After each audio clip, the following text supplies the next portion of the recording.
morning to your guests in the studio. All right, good to have you, sir. Now, I'm sure you follow this conversation and you listen to the Chief of Defense Staff, General Oluyede. They said, well, we don't necessarily have to kill repentant terrorists, despite the fact that we know that they are criminals and they have killed fellow Nigerians. But well, we need to temper justice with mercy, because even the Holy Book, the Bible, you know, that you and I read and other Nigerians read, preaches mercy and forgiveness. How do you react to that within the context of Nigeria's, the leadership's intentionality, you know, to fight insecurity, the war on terror? How do you react to all of that? Thank you very much. I think before General Oluyede made those comments, he should have first apologized to the families of generals such as General Zikizu, General Hassan Ahmad, General Musa Uba, the several brigade commanders of Operation Lafia Dole who died in the cause, and hundreds of Nigerian young men, soldiers, who sacrificed their lives for what General Oluyede now calls his brothers.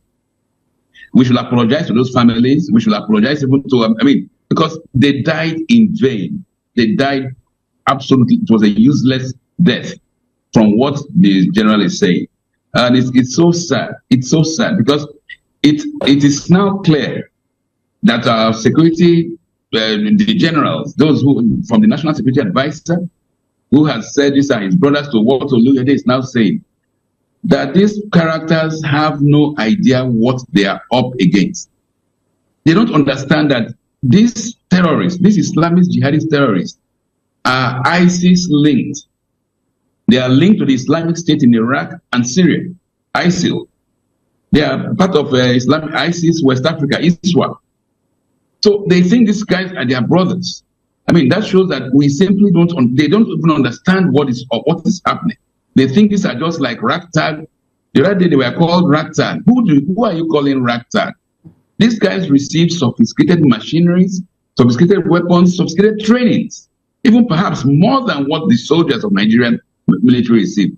And they are now called our brothers. It is pathetic. It is sad. I lack words, because these are the guys who make commands to our soldiers. For goodness sake, if you were a soldier in the front lines trying to fight these terrorists, and you hear your chief of defense staff saying that these who we are about to engage with are your brothers, you go back home. You find your way home. All right. I'm happy that you brought us to this point. I'm happy that I wanted to ask you, the way General Oluyede spoke, is it going to serve as a motivation to the terrorists, and on the flip side, lower the morale of Nigerian soldiers? Did he check his words? Did he read through his words? Did he think through his words before making those statements? Or do you think that, well, he might have been under pressure from some higher quarters to come in that direction?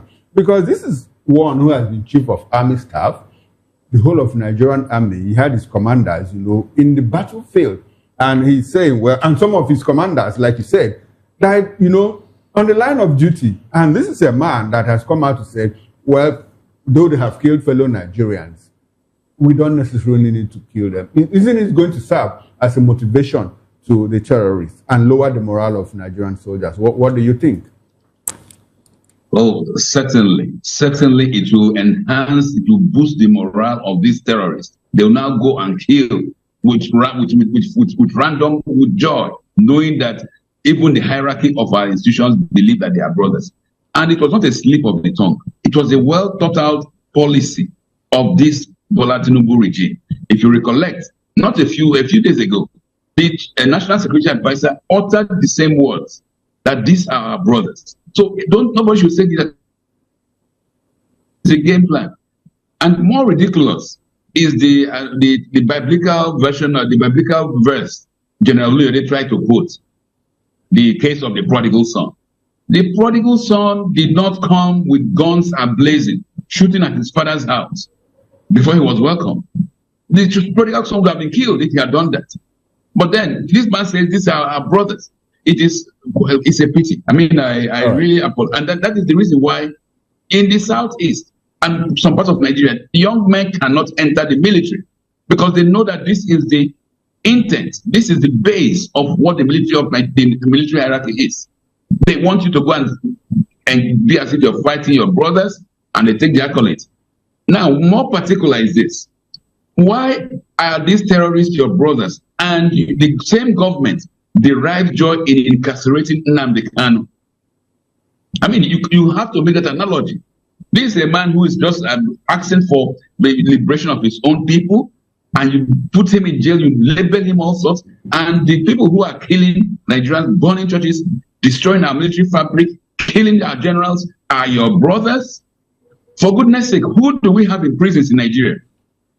From what General Oluyode has said, from what National Security Advisor Tinubu Rubadu has said, Nigeria should open up all the prisons.